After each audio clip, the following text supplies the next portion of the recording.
Hi, everybody. This is Steve Weibel with Credit Suite. Welcome to the Business Finance and Credit Show, the Influencer Edition. What we're going to talk about, this is your first time listening, is we're going to introduce you to influencers in their very specific industry, discuss how they got there, where they came from, how they got their following so big, what's their biggest goals, their biggest detractions from what they're doing, and what's the worst thing about being an influencer. It's going to be a lot of fun. Now, today, we're really lucky. We have Justin Sturgill from Justin Sturgill Trucking in Cincinnati, Ohio, and Justin has an unbelievable YouTube channel. I've watched it. He's hilarious. He's entertaining. And really, you can learn a ton. I know nothing about trucking, but whenever he talks about tools, I'm watching. Especially toolboxes. Yeah, I got a lot of those. So anyway, everybody, Justin Sturgill from Justin Sturgill Trucking. Welcome, Justin. Thanks for coming on today. Yeah, thank you guys for having me. Oh, it's our pleasure. So let me tell everybody a little bit about you, if you don't mind, Justin. Okay. Justin is a dump truck fleet owner. When I say fleet, I'm talking serious fleet. He's from Cincinnati, Ohio, where he was born and raised. And after years of working on Nitro Fuel cars, pretty cool, on the NHRA Top Fuel Circuit, he decided to make a major career change. I'm going to stop right there. What made you make a career change, Justin? What would make you leave something as cool as the NHRA? Well, really, my wife wanted to have a family, and I realized I couldn't do that on a traveling down the road 250 days a year, So I just decided one day that, enough was enough. As the industry, the sponsorship, there was getting less and less cars. There's less and less opportunity out there.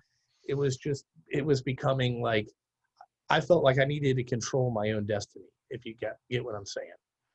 Well, the obvious choice was to buy a dump truck. Yeah, looking back, it worked out, but the first couple months were like, wow, was this really the right decision? But it worked out. You know what I'm saying? Obviously. So you bought your first truck when? January 26, 2015. So right there at the beginning of the year, like that's it, new year, starting a new business. Yep. I quit in October. I came home and sat for 3 months and came up with a business plan and, sold it to my parents that were able to help me out financially to get me started. I mean, it took me 2 months of convincing them. And then once they said yes, it was game on, and we turned it into the empire that we have now. Oh, and an empire it is. An empire. As a matter of fact, Justin and I were discussing about business credit of all things prior to coming on here. And for those of you who don't know, Justin, he's taken it up to, I believe it's 13 Peterbilt dump trucks you have now? Yep, 13 Peterbilts. And how were you able to scale it to that level? What did you utilize? I used banks and business credit. That's what I'm talking about. I'm not spending, like you have to have a good accountant that knows what it is. And I work very closely with a small bank. And they've taught me a lot over the last year since I switched to them, which I cannot thank them enough. But, I just kept buying trucks till they've told me no, and they still haven't told me. So I guess I'm doing something right. That's outstanding. I love it. Now, do you drive a truck anymore yourself personally? I assume you don't.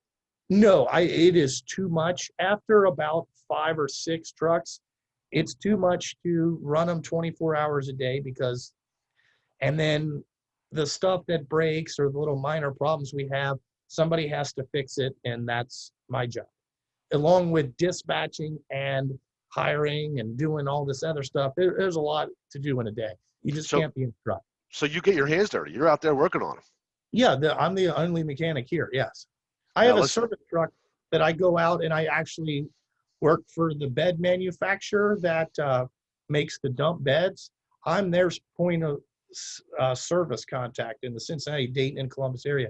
So when other people's dump trucks are messed up with their beds on, I have to go fix them. Unbelievable. I'm busy all the time.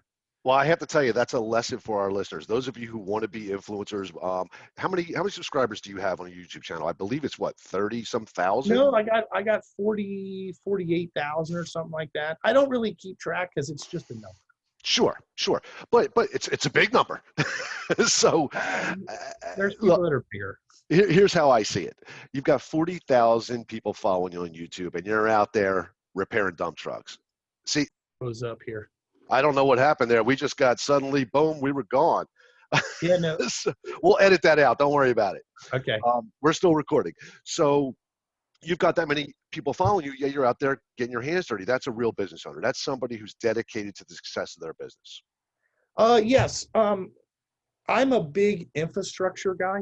Mm-hmm. Okay. I don't like I probably I have probably, I don't know, $40,000 worth of Peterbilt parts out there. If something breaks, I buy 3 of them. So I have it when, I have all the same fleet. So it's going to happen again. And I take real pride in my trucks do not miss shifts because we're waiting on parts. And, my employees are number one. I want them to make a good living. I want all of them to have their dreams and success, just like I'm living mine here. Sometimes it's a nightmare, but I don't want them to miss work because of me not having something they need to do their job. Not planning in advance. Exactly. Not I love planning it. in advance. When you're a business owner, that's the most important thing is if your employees know, man, no matter what happens to this thing, the wheel could fall off of it. And in 7 hours, Justin's going to have us back in it, period. I love it. That's the way that I run my ship. I love it. I just like doing it that way. Well, that's the right way to do it. That's absolutely the right way to do it. Well, yeah, when you go back to talking about drag racing, when we were talking about, I learned so much because the guys that were successful in that are all like Connie Coletta, that guy owns Coletta Air. So when you work for people like that, you're slowly picking up the techniques that they use to have their billion-dollar businesses. And you would learn little things by watching how they do stuff. And I've kind of carried that into what I did as the dump truck thing. That's why I think I've been more successful as fast as I have, especially in the truck industry, to grow this fast, this quick. You gotta have a good head on your shoulders, and you gotta think long term and infrastructure yourself. So when you go from 1 truck to 5 trucks, it's really just a number. There's no difference. Right. I get it. So the obvious question I have to ask is, you've built this company. You're in the middle of building this company, because I assume this isn't the end. No, we're not. And then you decide, I think I'll start a YouTube channel.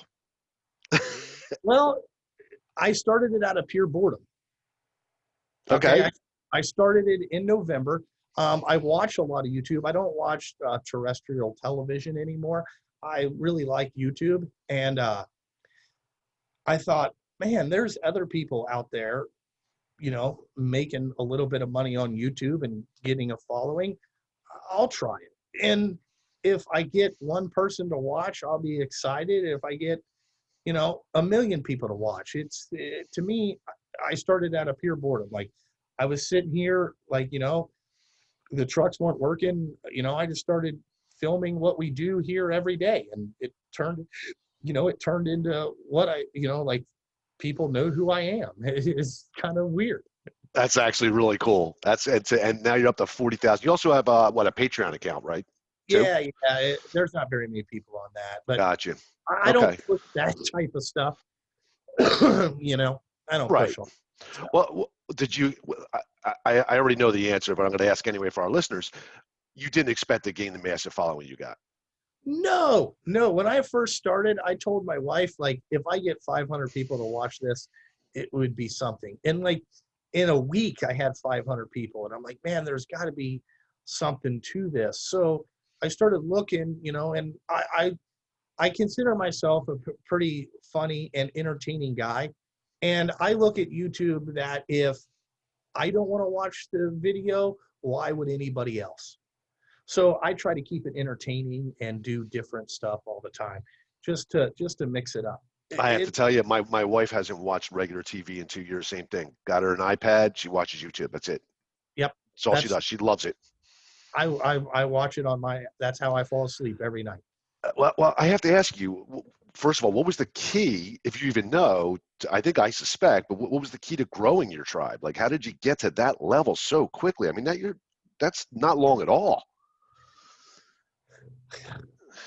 I don't have the answer to that. I couldn't answer it because I don't know what makes people watch YouTube videos. I've never been, I don't understand I'll it. tell you what I think it is, because I watch a lot of them. And I talk a lot of it. It's authenticity. I would say that I've been an open book. I've showed my success and failures, and also I will answer any question that anybody asks me, whether it's good, bad, indifferent. I'm honest. It doesn't matter to me.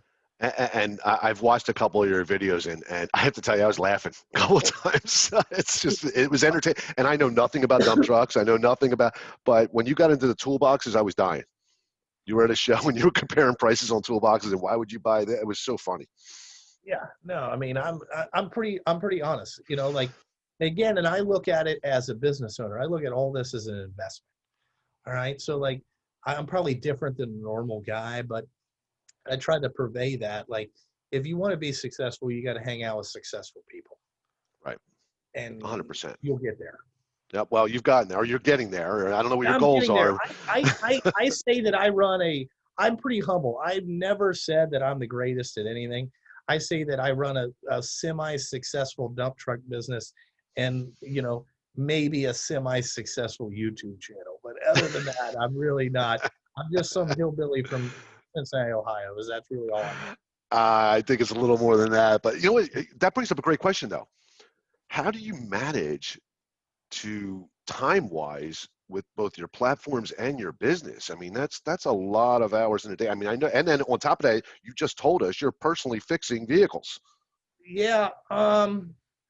Do you Well, have that's like a social media manager that works with you to help you? no, I don't have a social media manager. I don't have really anybody. It's just me. I would say, I've always worked about 100 hours a week. So that's kind of normal. Like a Got it. 40-hour work job, I would be bored as shit, to be honest with you. I don't know what to do with anything. So, and like one thing about me is that I work really, really, I do my best work when I have 100% pressure on me the whole time. Like where you've got to get this done, you got to do this because you got 50 other things. That's when I make the best sound decisions. If you get what I'm saying. So I just learned how to manage it. Now my wife will get upset, but I mean, I'm not like me and her haven't been on vacation in 5 years just because I can never leave this, like, because either, something will happen and, it's really too much. And I'm not very good at work home life balance. I would guess you would say. It's not right. I'm laughing because I've never been good at that in my No. whole life. I take phone calls at midnight. It doesn't matter, right? I used to drive my wife crazy. We've been married 30 years. And when we closed our office, it became virtual because of the whole COVID thing that was going Yeah, yeah. on. My wife knew it was going to be a nightmare for me because now I'm always at work. Yeah, yeah, no, I'm always thinking about it, and that's probably not fair to my wife or my two kids, but I figured I'm building this for them, and it's their choice if they want to continue to do this or not. Well, I have to ask you, do you work, and this is more my curiosity, Steve Weibel's curiosity, is do you work best when there's chaos? Is that that's when you just like, I get in and you just fix it? I wouldn't I wouldn't say chaos, but I would say problems. I Yeah. would say pressure. You know what I'm saying? Like drag racing taught us, we had a certain schedule to keep, and you had to be flawless with zero mistakes all the time. So when you do something for that long, it's just ingrained in you not to, to, To there, fold, not to fold under yeah, pressure. and not to quit, no Right. matter what happens. This thing could come back in a pile of junk, and you're just like, hey, let's fix it. Let's just start, if we all work on it, it'll all get done. So that's just the way that I am. I just task it out and get after it. All right. Well, now I know why you succeed. Why don't you tell me what your biggest failure was? My biggest failure is people. Okay. I am not a people person. Okay. I don't do well with others. I've been called like a guys used to call me like, they called me a Dennis Rodman personality, which I didn't understand what that meant. But I'm very type A, and I expect everybody around me to be like me and think like me, and that does not happen. So I don't do well managing people. I would say that's my biggest failure is that I am not good at that. Like I wouldn't even put myself in a percentile. I'm terrible. I'm just not good at it. Yet at the beginning, you told us how much you cared for your employees. I do. I care. Yeah. I care. You just don't want to manage them. Well, I just want them to be like me, to think I like get it. I get it. You know, like, and they just don't. So I get like not frustrated, but I'm just very short. I'm not a micromanager, I guess you could say. I want you to come in and do your job. I want you to be successful because you want to be successful. And truck drivers normally aren't like that. So it, you know, I get mad and I cuss and I yell, but it's just, that's my way of venting, I guess you could say. Listen, I get it. Ty Crandall, our CEO, is very much like you. Not a micromanager. He expects everyone to be just like him. Fortunately or unfortunately, him and I are just alike, so we butt heads all the time.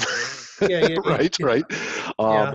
But I know if I ask him to do something that's going to be done, and I assume he knows if he asks me to do something that's going to be done. So I get it. And the difficult thing is managing people. When I had my real estate company, I had my whole team of real estate agents. I had to bring my wife in to manage them because I couldn't deal with them. Yeah. See, I can't deal with the phone calls and just I can't do it.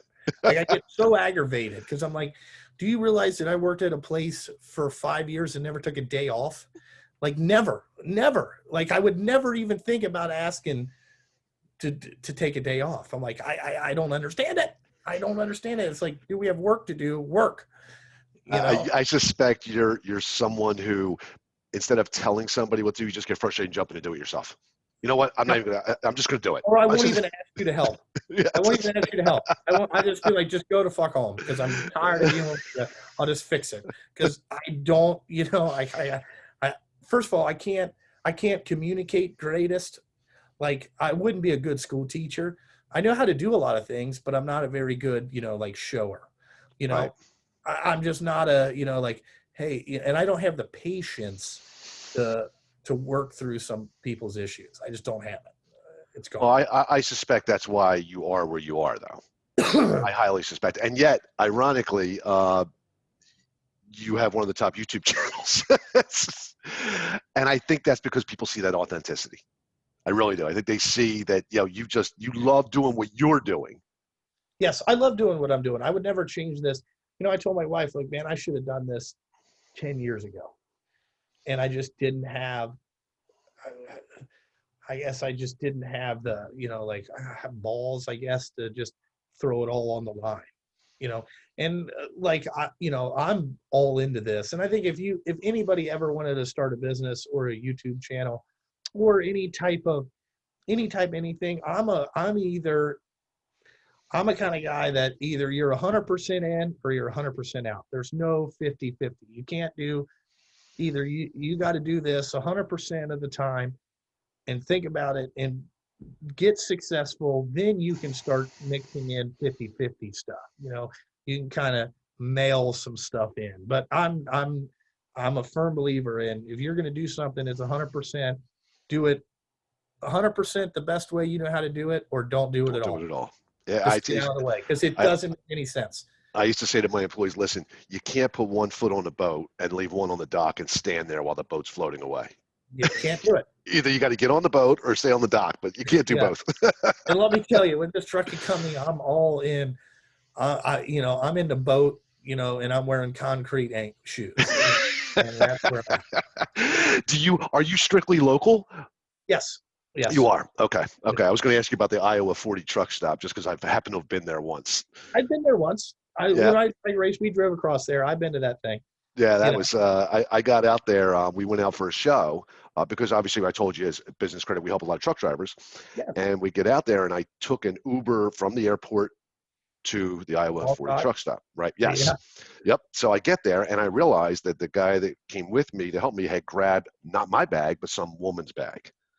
Oh. Right. So I'm in the hotel, I open up and there's all women's clothes. I'm not going to go to a truck show wearing a dress. No, but there might be a trucker there wearing one. There So might have been, but here's the best part. So I contact Uber. Oh no, we don't go there. I said, you just brought me here. Yeah, we'll drop you there, but we don't go there. I said, all right, let's find, what's the other one? Not Uber, Lyft. Lyft. Nope, we don't go there. So I go to the hotel lobby. I said, is there a cab driver? No, there's none here. Limo driver? Anything? I got to get back to the airport. Sweetest woman in the world.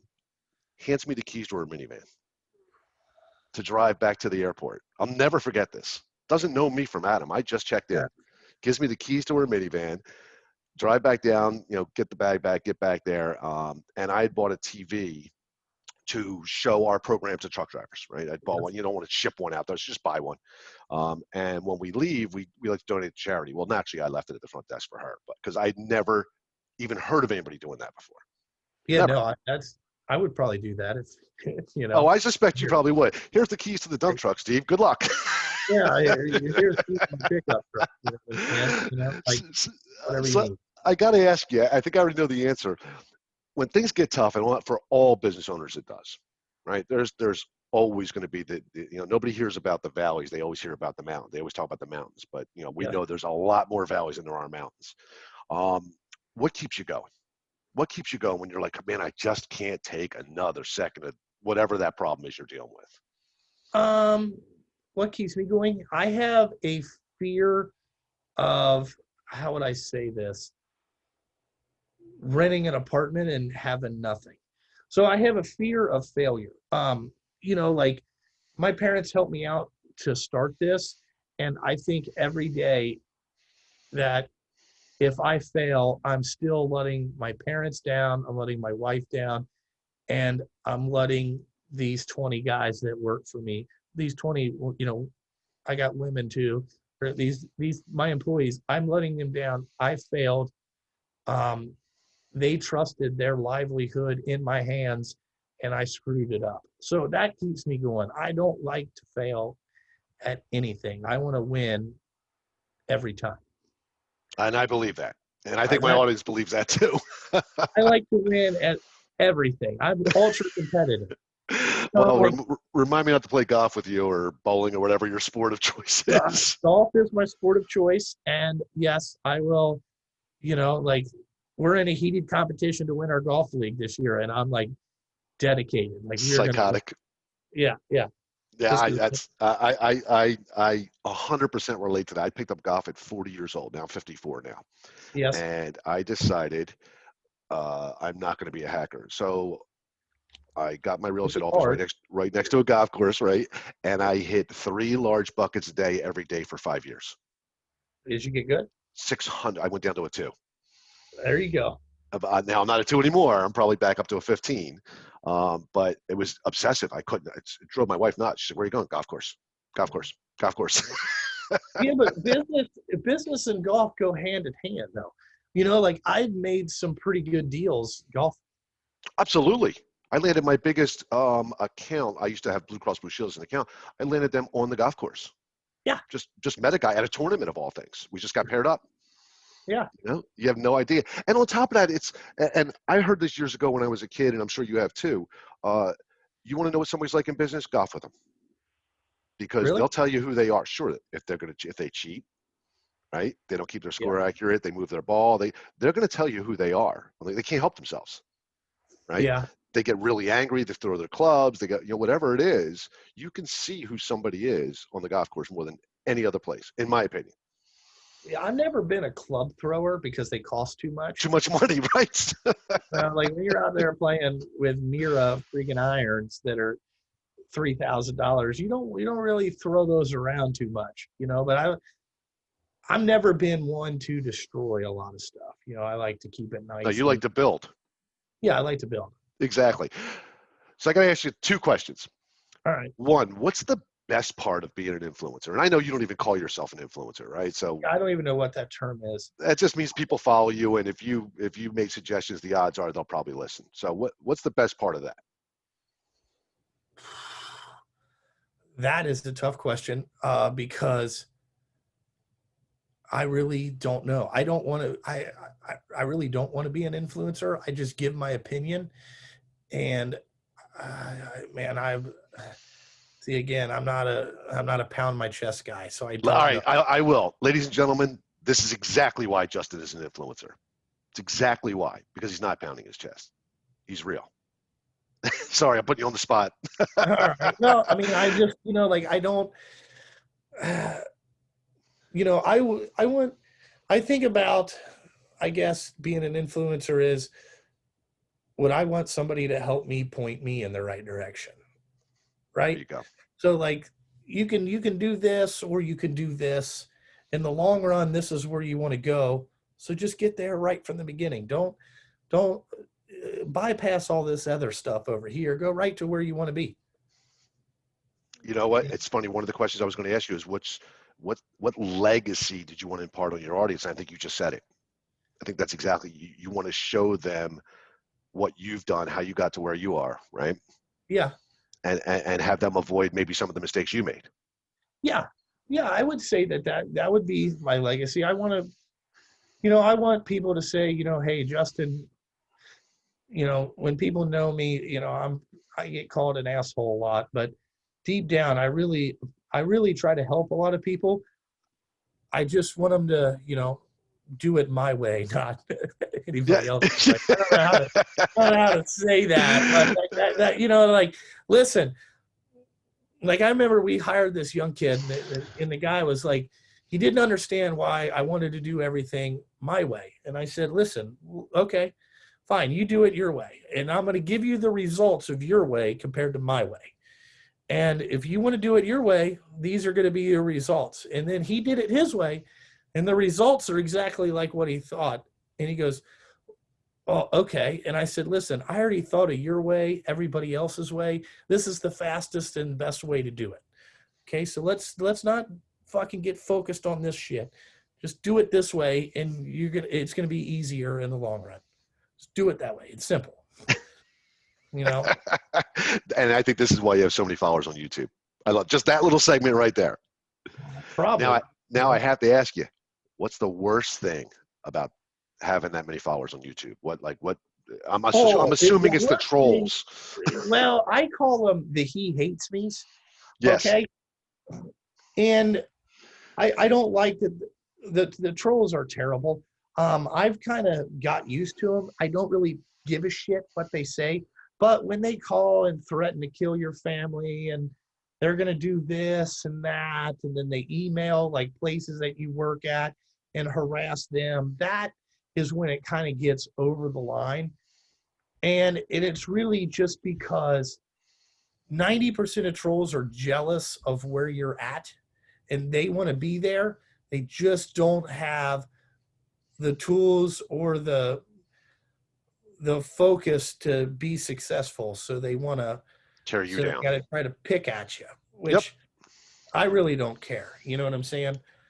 Like, I'll tell them, listen, I spent more money on diesel fuel than you make a year last month. Your opinion doesn't matter. Doesn't really matter. Perfect. So I want to circle this back to what our show was always about, which is business credit. Yes. When we first started, you said, oh man, I'm glad to be on the show. I want to talk about business credit. And I got real excited because I told you our number one customer or avatar is truck drivers and how it really impacts truckers to be able to build their business credit profile. What has it done for you? Like when did you start thinking about business credit? And when did I think about business credit? Day one. My man. Day one. Okay, because I realized having a pickup truck loan is different from a commercial truck loan. So how do you go from getting a pickup truck loan to a commercial truck loan? There's about 150 steps in there that you need to do before a bank is going to give you a commercial truck loan. Okay, there's multitudes of steps. So the first thing that I did is I went to the local distributors that I knew, like a Napa. I have a friend that owns a Napa, and I had a guy that would let me pay fuel at a gas station. So I used those for like 6 months, and I got me a gas card, like a diesel fuel card, just to help build some what they call trade references. Because when you go to commercial loan, they're going to ask you for trade references, and they're going to call. They're going to call. So you can use like my Snap-on tool bill as a trade reference, my Napa bill, parts warehouses, anything like that.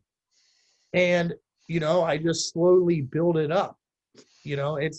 You're not going to go from no business credit to a lot of business credit very fast. It's after all the things happened with, banking in 2008 and how they were just stupid with money. Now they really tighten that in, and you got to have all your ducks in a row before they even mess with you, is what I've noticed. And That's a fact. You have to have a good personal credit score. You do. We talked to people about that. Business credit's not based on your personal credit score. You can build it without it. But you still have to be a guarantor. Absolutely. At some point, well, not necessarily all the time, but at some point you absolutely do. Yes. One of the things we do is we teach business owners, truck drivers, how to get things like high limit gas credit. Like I'll use Pilot Flying J, right? Yes. I've had truckers get $25,000 to $50,000 credit lines with Pilot Flying J, no personal guarantee. But yet that's something you build up to. Like you said, it doesn't start out, hey, I'm in business, can I have a $50,000 credit limit? Yeah, no. You start out $2,000 a month, and then you spend your $2,000 worth of fuel, and you run it. You pay that bill. Like I know that my accountant is shocked that I can spend as much as I can on my American Express bill in 1 year that I've had it. Like I have an American Express card. I can spend 175 grand a month. And she's had clients that had it, that they can't get theirs over 50. And she keeps asking me, how do you do it? I said, well, I ran it to 150 and then paid it. And then ran it to 150 again and paid it. And I kept showing them that I could pay it. And then they keep giving you more. That's right. You gotta do. So like if you know that if you have a $40,000 limit and you want to grow it to 100, so what you have to do is by the 15th of the month, spend 40, pay it off on the 16th.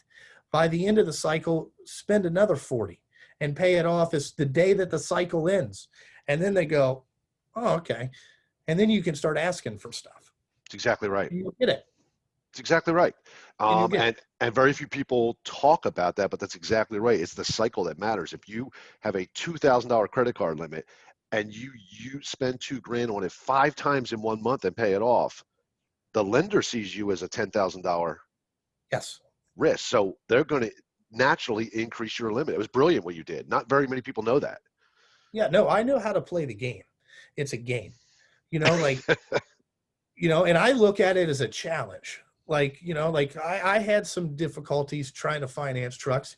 And what I did is I found one company that gave me, it was a high interest loan. I knew I was never going to sign this loan. But what I did is I used that high interest approval to work the other banks to get me an approval that I wanted. Brilliant. So I said, I'm already over here. I can give them my money at 14%, but I want to get money from you at 7%. And then all you got to do is say that. And their bank's competitive too, because they want that 7%. So I worked them to get to where you need to be. I love it. I love it. And continue to do that. And here you are, let's say 13, right? 13, yeah. I bought 7 in 1 year. That's a lot. You got to buy another one, right? You can't have 13. I know. I have an approval right now for number 14. I haven't ordered it because I'm a little nervous. I don't know, with all the COVID stuff, and I'm going to wait till November. And then I'm going to, because I can get one in November 6th, right? More like the 8th. Yeah. November 8th. I'm going to know what's going on. I'm with you. If the person that I want's in there, we're going to go ahead and get another one. That's awesome. That's awesome. Actually, I suspect if I talk to you next year, you're going to have more than 14 too. No, I'm trying to build a house right now, me and my wife, and the wife put me on a dump truck freeze. Hiatus. She said, this is getting out of control. I have a number that I want to get to, and I'm trying to get to that as fast as humanly possible. So then what I want to do is I'm going to subscribe to your YouTube channel and watch. You're building a house, right? You're going to build it? Yeah. Well, I'm going to watch you build it. I'm not building it personally, but I'm waiting. No. I want to see the arguments. Oh, there's going to be no arguments.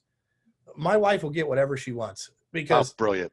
I don't like, I could care less what color the paint is. All I ask is for a safe room. And that's a room with that locks from the inside. It's going to be completely black with a chair and one plug. So I can watch my iPad in complete silence, soundproof. That's all I want. We're cut from the same cloth. That's what I said to my wife. She goes, well, what do you want? I'm like, nothing. Whatever you want. Whatever makes you happy, you can have it. I'm moving on. I ain't there. You know what I'm saying? Right. I'm down here all the time. So Right. like, you and the kids need to enjoy this. So whatever you want to lay out, knock yourself out. I really don't care.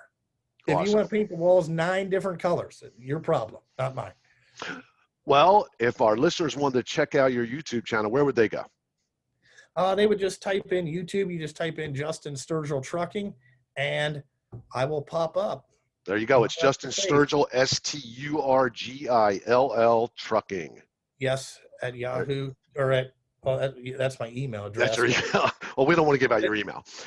Oh, trust me, it's on YouTube. I get gotcha. 20 emails a week. Well, perfect. If anybody has any questions for Justin, they can reach him at justinsturgilltrucking@yahoo.com. That's justinsturgilltrucking@yahoo.com. You can go check him out on YouTube at Justin Sturgill Trucking. He also has a Patreon channel, which I'm sure he has a link on his YouTube channel to take you there. I'm going to tell you, it's worth your time. It's a lot of fun. I sat and watched 2 videos and was laughing at 6 o'clock this morning. I had so much fun. And not because he was being comedic, but because the authenticity was coming through. What he was talking about made total sense. And I think he was trolling some people too. Yeah, I love to troll. I like to throw jabs into people. Yeah, yep. I secretly do it, but I do it all the time. Yeah, that's awesome. Well, congratulations on your success. You've done an outstanding job. I hope you had a good time today. Yeah, I'd love to come back. This is fun. Yeah, we're going to do it again. So thank you, everybody, for listening into our business credit financing influencer edition. Justin Sturgill Trucking. Check out his YouTube channel. If you're interested to learn more about how he became an influencer, you can reach him at justinsturgilltrucking@yahoo.com. And certainly, anytime you can go to creditsuite.com and check out how to build your business credit. Thanks so much, everybody. Hope you have a great day.